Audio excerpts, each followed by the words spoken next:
ପିଲାମାନେ ତୁମ ସମସ୍ତଙ୍କୁ ୟୁଏନ୍ ଏଜୁକେସନ୍ ୟୁଟ୍ୟୁବ୍ ଚ୍ୟାନେଲକୁ ସ୍ୱାଗତ ଜଣାଉଛି। ପିଲାମାନେ ଆଜିର ଟ୍ରାନ୍ସଲେସନ୍ କ୍ଲାସ୍ରେ ଆମେ ଜାଣିବା ମୋଡାଲର କୁଡ୍ ହେଭ୍ ଆଉ ଉଡ୍ ହେଭ୍ ବିଷୟରେ। ଅର୍ଥାତ୍ କୁଡ୍ ହେଭ୍ ଆଉ ଉଡ୍ ହେଭ୍ ତା ସହିତ ପାଷ୍ଟ ପାର୍ଟିସିପଲ୍ ଫର୍ମ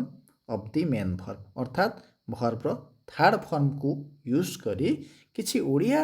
ସେଣ୍ଟେନ୍ସକୁ ଇଂଲିଶକୁ ଟ୍ରାନ୍ସଲେଟ୍ କରିବା। ତ ଆଜିର এই ଭିଡ଼ିଓକୁ ଷ୍ଟାର୍ଟ କରିବା ପୂର୍ବରୁ ମୁଁ କହି ରଖିବି, ଯଦି ତୁମେମାନେ ଏପର୍ଯ୍ୟନ୍ତ ବି ମୋର ପୂର୍ବ ଟ୍ରାନ୍ସଲେସନ୍ ଭିଡ଼ିଓ ଗୁଡ଼ିକ ଦେଖିନାହ ତାହେଲେ এই ଭିଡ଼ିଓର ଡେସ୍କ୍ରିପସନ୍ ବକ୍ସରେ ମୁଁ ଲିଙ୍କ୍ ଦେଇଦେଇଛି, ଯଥାଶୀଘ୍ର ଯାଇ ଦେଖିନିଅ। ନଚେତ୍ ତୁମେ ପ୍ଲେଲିଷ୍ଟରୁ ମଧ୍ୟ ଦେଖିପାରିବ। ତ ଠିକ୍ ଅଛି ପିଲାମାନେ, ତାହେଲେ ଏବେ ଆଜିର ଭିଡ଼ିଓକୁ ଆମେ ଷ୍ଟାର୍ଟ କରିବା। ତ ଦେଖ ପିଲାମାନେ, ଏଇ ଯେଉଁ ଜାଣିଲେ କୁଡ୍ ହେଭ୍ ଆଉ ଉଡ୍ ହେଭ୍, କୁଡ୍ ହେଭ୍ ଆଉ ଉଡ୍ ହେଭ୍ ତା ସହିତ past participle form of the main verb ଅର୍ଥାତ୍ V3 বা ଭର୍ବର ଥାର୍ଡ଼ ଫର୍ମକୁ ଆମେ ୟୁଜ୍ କରି କିଛି ଓଡ଼ିଆ ସେଣ୍ଟେନ୍ସକୁ ଇଂଲିଶକୁ ଟ୍ରାନ୍ସଲେଟ୍ କରିବା। ତ ଏଇ ଯେଉଁ କୁଡ୍ ହେଭ୍ ଆଉ ଉଡ୍ ହେଭ୍କୁ ୟୁଜ୍ କରିବା କେଉଁ ଅର୍ଥରେ ୟୁଜ୍ କରିବା ନା, ଓଡ଼ିଆରେ ଯଦି କହିବା ପାରିଥାନ୍ତା ଆଉ ପାରିଥାନ୍ତୁ, ପାରିଥାନ୍ତା କିମ୍ବା ପାରିଥାନ୍ତୁ ଇତ୍ୟାଦି ଅର୍ଥରେ ଆମେ ବ୍ୟବହାର କରିବା। ଅର୍ଥାତ୍ ଗୋଟେ ଓଡ଼ିଆ ବାକ୍ୟର ଶେଷରେ ପାରିଥାନ୍ତା, ପାରିଥାନ୍ତୁ ଏମିତି ଯଦି କିଛି ଥିବ ଏଇ ଅର୍ଥକୁ ସୂଚାଉଥିବ, ତାହେଲେ ଆମେ ସେଠି କ'ଣ କରିବା ନା କୁଡ୍ ହେଭ୍ বা ଉଡ୍ ହେଭ୍କୁ ୟୁଜ୍ କରିବା ଏବଂ ତା ସହିତ ଭର୍ବର ଥାର୍ଡ଼ ଫର୍ମକୁ ୟୁଜ୍ କରି ଆମେ ବାକ୍ୟ ତିଆରି କରିବା। ତ ଏବେ ଆମେ ଦେଖିବା ପ୍ରଥମ ବାକ୍ୟ କ'ଣ ରହିଛି ଓଡ଼ିଆରେ, ତାକୁ ଆମେ ଇଂଲିଶକୁ ଟ୍ରାନ୍ସଲେଟ୍ କରିବା। ଦେଖ ପିଲାମାନେ, ପ୍ରଥମ ବାକ୍ୟ କ'ଣ ରହିଛି ବା ପ୍ରଥମ ଫାର୍ଷ୍ଟ ସେଣ୍ଟେନ୍ସ କ'ଣ ରହିଛି, ସୁନିଧି ଗୀତଟିକୁ ଗାଇ ପାରିଥାନ୍ତା। ପାରିଥାନ୍ତା ଆସିଗଲା। ତ ଆମେ କ'ଣ କରିଥିଲେ ଦେଖିଥିଲେ, ପାରିଥାନ୍ତା ପାରିଥାନ୍ତୁ ଇତ୍ୟାଦି ଅର୍ଥରେ ଆସିଗଲା ପାରିଥାନ୍ତା। ଦେଖ ପାରିଥାନ୍ତା, ତ ପାରିଥାନ୍ତା ଅର୍ଥରେ କ'ଣ ନା କୁଡ୍ ହେଭ୍ କିମ୍ବା ଉଡ୍ ହେଭ୍। ଆଚ୍ଛା, ଏଠି ଦେଖିବା ବାକ୍ୟରେ କିଏ କର୍ତ୍ତା ଅଛି ବା କାହା ବିଷୟରେ କୁହାଯାଉଛି ବା କିଏ ମୁଖ୍ୟ ଅଛି ବାକ୍ୟରେ। ସୁନିଧି ଗୀତଟିକୁ ଗାଇ ପାରିଥାନ୍ତା, କାହା ବିଷୟରେ କୁହାହେଉଛି, କିଏ ଗୀତରେ ଗାଇଥାନ୍ତା, ସୁନିଧି। କିଏ ଆସିଗଲା ସୁନିଧି, ତ ଇଏ ଆସିଯିବ କ'ଣ, ଦେଖ ସୁନିଧି ଇଏ ଆସିଯିବ 1 ନମ୍ବର। ପ୍ରଥମେ ଆସିବ କିଏ, ସବଜେକ୍ଟ ଆସିଗଲା ସୁନିଧି, ବୁଝିଗଲା। ଆଚ୍ଛା, ତାପରେ କ'ଣ ଆମେ ସବଜେକ୍ଟ ପରେ କ'ଣ ଆଣିବା, ଭର୍ବ ଆଣିବା। ଏଠି ଆମେ କେଉଁ ଭର୍ବ ୟୁଜ୍ କରୁଛେ, ମୋଡାଲ ଭର୍ବ ୟୁଜ୍ କରୁଛେ। ତ ମୋଡାଲ ଭର୍ବ ପାରିଥାନ୍ତା ଅର୍ଥରେ କିଏ ୟୁଜ୍ ହେବ, କିଏ ବସିବ ନା କୁଡ୍ କିମ୍ବା ଉଡ୍ ହେଭ୍। ଆମେ ଜାଣିଛେ ଏଇଟା କୁଡ୍ ହେଭ୍ କରିପାରିବ କିମ୍ବା ଉଡ୍ ହେଭ୍ କରିପାରିବ, ଯେଉଁଟା ବସିଲେ ବି ଚଳିବ। ଆଚ୍ଛା, ତାପରେ କ'ଣ ଅଛି ନା ଗୀତଟିକୁ ଗାଇ ବା ଗାଇ ଗୀତଟିକୁ, ଏତିକି ରହିଲା। ସୁନିଧି ଆଉ ପାରିଥାନ୍ତା ଚାଲିଗଲା। ଆଚ୍ଛା, ଏବେ ଦେଖିବା କ'ଣ ନା, ଦେଖ ଆମେ ସୂତ୍ରରେ କ'ଣ ଜାଣିଛନ୍ତି ନା କୁଡ୍ ହେଭ୍ କିମ୍ବା ଉଡ୍ ହେଭ୍ ସହିତ କ'ଣ ବସିବ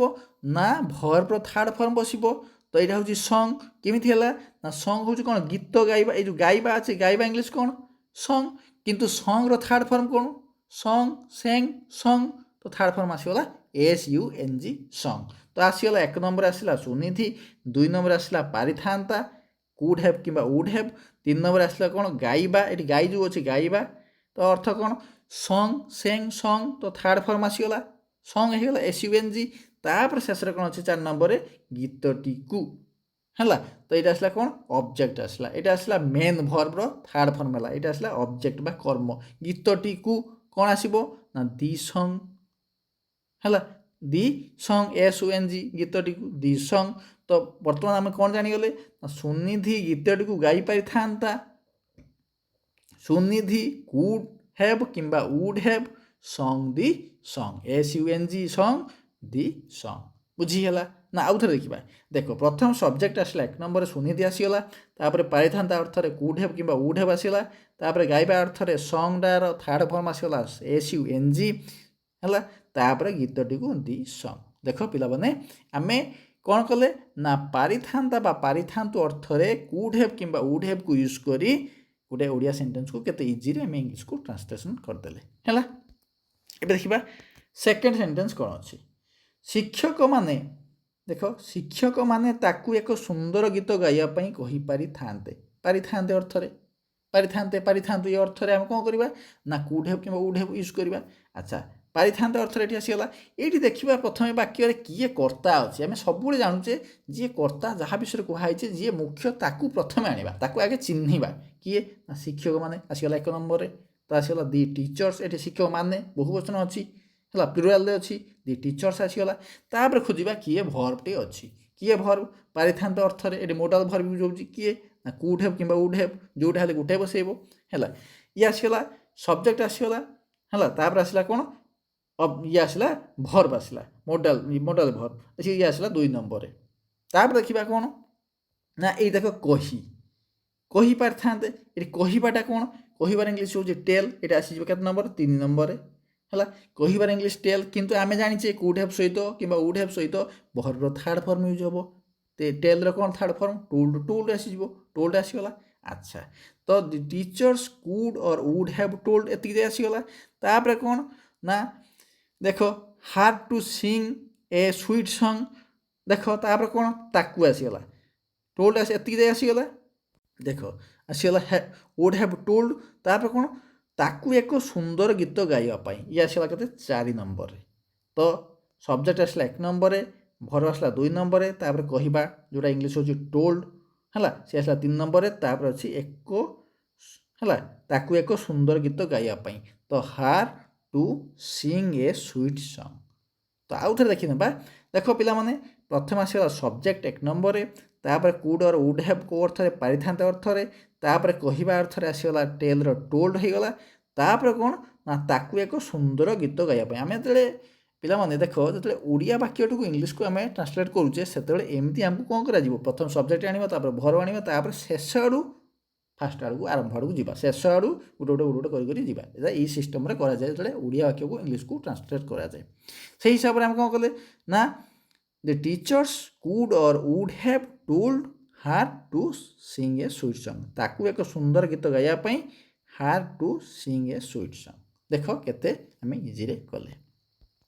देखिबा नेक्स्ट सेंटेंस कोन अछि देखो गाई थिले से प्रथम पुरस्कार पाई पारि थांता आसी पुन सही अर्थ रे तो गाई थिले से प्रथम पुरस्कार पाई पारि थांता एठी किए अछि देखो एठी कर्ता किए प्रथम देखा गाई थिले जो जिनसटी अच्छी गाई थिले से प्रथम पुरस्कार पाई पारि थांता तो गाई थिले अर्थ ये कौन ना जदि गाई था से अर्थ अच्छी गाई थिले गाई ना गाई थिले से पाई था जदि गाई था जदि अर्थ इफ कंडीशन आसुची तो कौन आसो इफ सी हैड सॉन्ग ये जो SUNG सॉन्ग होता कौन भर्ब थर्ड फॉर्म है तो भर्ब थर्ड फॉर्म हो SUNG जदि से गाई था गाई थिले अर्थ कौन ना इफ सी हैड सॉन्ग से प्रथम यहाँ आसला 1 नंबर रे से जदि से गाई था से गाई थिले से प्रथम पुरस्कार पाई पारि थांता तो ये आसला किए से हूँ सब्जेक्ट ता विषय कहुई तो सी से आसीगला एठी आमे जदि झियो होइतिबो तो कौन करवा देखो झियो होइतिले सी लगेबा जेतु एठी सुनिधि अछि सी झियो पिलाटी तेणुकर एठी आमे सी कले पुओ होइतिले ही होइथाता अच्छा से प्रथम पुरस्कार पाई पारि थांता सी आसीला सब्जेक्ट पाई गले तापर कौन करवा ना पारि थांता अर्थ ना कौन करवा मोडाल भर्ब यूज करवा तो ये आसी केते नंबर रे देखो एटा 1 नंबर आसला एटा 2 नंबर आसीबो एटा आसीबो 3 नंबर रे हला पारि थांता अर्थ ना कौन करवा वुड किंबा कुड हैव हला तापर कौन देखो तो वुड और कुड हैव तापर कौन अछि ना प्रथम पुरस्कार पाई थांता तो कौन गॉट दी फर्स्ट प्राइज तो आउ थे देखि नबा गाई थिले गोटे जदि अर्थ अच्छी जदि गाई था तो if she had SUNG song third form होइची जेहेतु हेड लागलानी हैला ता कौन पास्ट परफेक्ट अच्छी इफ सी हैड सॉन्ग हैला से प्रथम पुरस्कार पाई पारि था अर्थ रे बा पारि था अर्थ रे कौन वुड हैव कुड हैव से अर्थ रे सी लागिला वुड और कुड हैव तापर पाइबा अर्थ रे कौन गॉट आसीबो कहीं ना आम जाने वुड हैव और कुड हैव सहित भर्ब थर्ड फॉर्म यूज हम तो ये पाइबा इंग्लिश कौन गेट थर्ड फॉर्म हूँ गॉट तो आसीगला गॉट तापर कौन प्रथम पुरस्कार दी फर्स्ट प्राइज तो एमती तो से हिसाब से कौन 1 2 है तापर यहाँ हूँ 3 यहाँ हूँ 4 यहाँ हूँ 5 तो if she had song she would or could have got the first prize देख पिला माने आम खाली टिके जदि से सूत्रटा जानिबा कौन ना वुड हैव कुड हैव सहित भर्ब थर्ड फॉर्म बस एति जानिगले आमे आराम से करि परिबा देखो नेक्स्ट सेंटेंस कौन अच्छी आउ एटा शेष सेंटेंस अच्छी तुमे कौन करि पारि थांत एठी कौन होइछि ना इंटरोगेटिव सेंटेंस रे अछि एटा प्रश्नवाचक वाक्य अच्छी तो तुमे कौन करि पारि थांत तो कौन करि पारि थांत एठी कौन डब्ल्यूएच टाइप क्वेश्चन अच्छी तो कौन आसीगला कौन व्हाट आसीगला पारिथान्त अर्थरे कौन आम जाने कुड हेब उड हेब आसीगला किंतु ये पिला देख जो आम प्रश्न बाचक गोटे वाक्य अच्छी इंटरोगेटिव सेंटेंस अच्छी ये कौन कर पारिथान्त अच्छे आम व्हाट नहीं आसिले पारिथान्त अर्थरे कुड और उड हेब नहीं आसिले तापर कौन ना सब्जेक्ट आसो जिते बड़े आम गोटे इंटरोगेटिव सेंटेंस करुचे डब्ल्यूएच टाइप क्वेश्चन आरंभ करचे प्रथम आसगला डब्ल्यूएच टाइप आसगला तापर मोडाल भर बा कौन भर हेल्पिंग भर पलि आसला तापर सब्जेक्ट आसो किए अच्छे सब्जेक्ट अच्छी यू अच्छी तो प्रथम आसला किए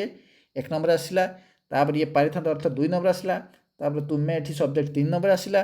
तापर कौन हम ना पारिथान्त देख तापर कौन हम ना आम जो कुड हेब उड हेब ये कुड हेब उड हेब होती किंतु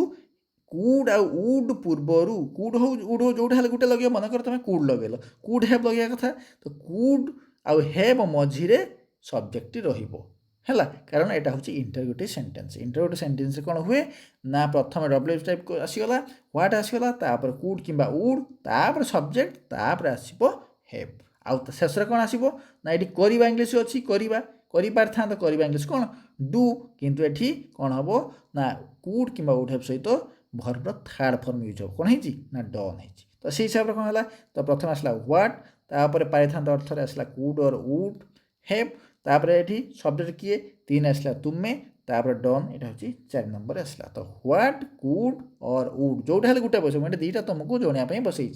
तुम्हें गोटे बस व्हाट कुड और उड यू हैव डन आउ क्वेश्चन मार्क रहा